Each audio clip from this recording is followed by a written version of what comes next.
परम सत्कारयोग गुरु प्यारी सात संगत जी, राधा स्वामी जी।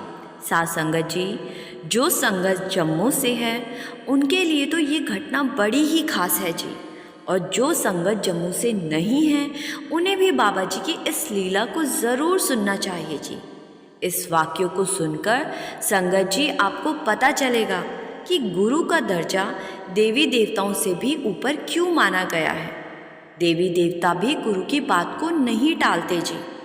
सात संगत जी, बहुत सारी संगत जम्मू सत्संग घर जा चुकी होगी, लेकिन जम्मू सत्संग घर की ये जो बात मैं आपको अब बताने जा रही हूँ, ये पहले आपने कभी नहीं सुनी होगी। जम्मू के सत्संग घर को बनाने के लिए बाबा जी ने कैसे माता रानी से ज़मीन ली थी, जब आप इस साखी को सुनेंगे तो आप सोचने पर मजबूर हो जाओगे कि ऐसा कैसे हो सकता है। उस समय बाबा जी खुद चलकर माता रानी के मंदिर में गए थे। सात संगत जी, आज जम्मू का सत्संग घर बाबा जी के मेजर और बड़े सत्संग घरों में से एक है जी, और वहाँ बाबा जी के भंडारे भी होते हैं जी। ये जो बात मैं आपको बताने जा रही हूँ जी, ये सालों पहले की बात है जी। उस समय जम्मू सत्संग घर छोटा सा ही हुआ करता था, लेकिन जब डेरे ने निर्णय लिया कि जम्मू सत्संग घर के लिए हमें बहुत बड़ी ज़मीन चाहिए, तो वहाँ एक बहुत बड़ी ज़मीन देखी गई और उस ज़मीन को खरीद लिया गया। सात संगत जी, ज़मीन को खरीदने के बाद वहाँ एक बड़े सेंटर के निर्माण का कार्य शुरू हो गया। हजारों सेवादार वहाँ आकर सेवा करने लगे। कोई जत्था शेड की सेवा में लग गया, तो किसी ने सत्संग पंडाल की सेवा को संभाल लिया। जोरों शोरों से सेवा चल रही थी जी। लेकिन जैसा सत्संग घर बनाने का प्लान किया गया था, वैसा बनाने के लिए ज़मीन के एक छोटे से टुकड़े की और ज़रूरत पड़ गई थी जी। तो सत्संग घर के साथ लगते ज़मीन को देखा गया, लेकिन वहाँ पर माता रानी का एक मंदिर बना हुआ था।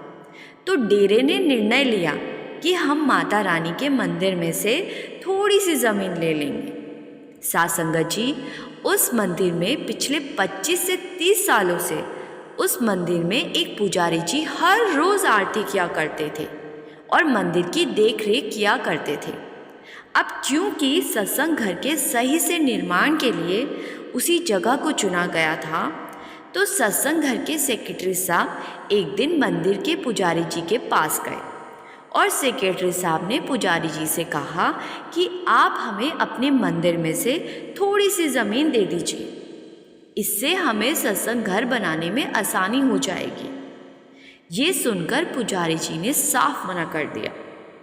पुजारी जी कहने लगे कि ये आप कैसी बात कर रहे हैं, मैं अपनी माँ का मंदिर ऐसे कैसे दे दूँ।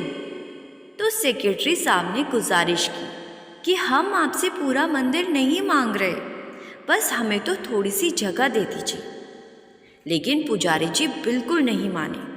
पुजारी जी कहने लगे कि मैं अपनी माता रानी के मंदिर में पिछले 25 सालों से सेवा कर रहा हूँ, मैंने यहाँ अपना पूरा जीवन दे दिया है और आप मुझसे मेरा जीवन मांग रहे हैं, ये तो बिल्कुल नहीं हो सकता। मैं माता के मंदिर में से आपको 1 इंच ज़मीन भी नहीं दे सकता। सात संगत जी, सेक्रेटरी साहब के हज़ारों बार समझाने पर भी पुजारी नहीं माना और फिर सेक्रेटरी साहब ने सारी बात बाबा जी को बता दी कि पुजारी जी 1 इंच भी ज़मीन देने को तैयार नहीं है। तो बाबा जी ने सेक्रेटरी साहब को कहा कि कोई बात नहीं, मैं खुद उनसे जाकर मिलूँगा। तो कुछ दिन के बाद बाबा जी जम्मू सत्संग घर में विजिट पर आए। तो बाबा जी माता रानी के मंदिर में पुजारी से मिलने गए और पुजारी से कहा कि आप हमें थोड़ी सी ज़मीन दे दीजिए। सात संगत जी, पुजारी जी को कहाँ पता था कि ये जो उसके सामने खड़े हैं ये एक पूर्ण संत हैं। पुजारी ने बाबा जी को भी साफ मना कर दिया। पुजारी जी ने बाबा जी से भी वही बात कही कि मैं यहाँ 25 सालों से सेवा कर रहा हूँ, मैं ये ज़मीन आपको नहीं दे सकता। तो बाबा जी ने पुजारी जी की सारी बात सुनकर कहा कि आप एक काम कीजिए, आप माता रानी से पूछिए, अगर माता रानी ने ज़मीन देने के लिए हाँ कर दी तो आप दे देना, नहीं तो आप मत देना। तो पुजारी जी बाबा जी की बात को सुनकर सोच में पड़ गया और कुछ देर सोचने के बाद बोला कि माता रानी जवाब कैसे दे सकती है। तो बाबा जी ने कहा कि आप यहाँ माता रानी के सेवादार हो, माता रानी आपसे ज़रूर बात करेंगी। आपने 25 साल माता रानी की सेवा में दिए हैं। ये सुनकर पुजारी जी फिर से सोच में पड़ गया और कहने लगा कि लेकिन पिछले 25 साल से तो माता रानी बात नहीं की। तो बाबा जी ने समझाया कि क्या आपने माता रानी से कभी कुछ पूछने या कहने की कोशिश की? तो पुजारी जी ने बोला कि जी नहीं, मैंने कभी बात नहीं की। मैं तो बस माता रानी की आरती करता हूँ और उनके सामने सिर झुका देता हूँ, और इस मंदिर में जितने भी भक्त आते हैं वो सब भी ऐसा ही करते हैं। किसी ने भी माता रानी से कभी बात नहीं की। तो बाबा जी कहने लगे कि जब आप माता रानी से कोई सवाल करोगे तभी तो माता रानी आपको कोई जवाब देगी ना। आप अगर बात ही नहीं करोगे तो माता रानी भला कैसे जवाब देगी? ये सुनकर पुजारी जी हैरान रह गए और कहने लगे कि पिछले 25 साल से मैं यहाँ हूँ, लेकिन ये बात मेरे दिमाग में कभी नहीं आई कि मुझे माता रानी से बात करनी चाहिए। तो बाबा जी ने कहा कि कोई बात नहीं, आज जब आप आरती करोगे उस समय माता रानी से पूछना कि क्या थोड़ी सी ज़मीन सत्संग घर के लिए दे दूँ। अगर माता रानी हाँ बोलेंगी तो आप ज़मीन दे देना, माता रानी ने मना किया तो आप मत देना। मंदिर तो माता रानी का है ना, इसलिए मर्जी भी माता रानी की ही चलनी चाहिए। ये कहकर बाबा जी वापस लौट आए और इधर पुजारी जी बाबा जी की बातों को बस सोचता ही जा रहा था और उसने उस दिन मन बनाया कि वो आज माता रानी से बात ज़रूर करेगा।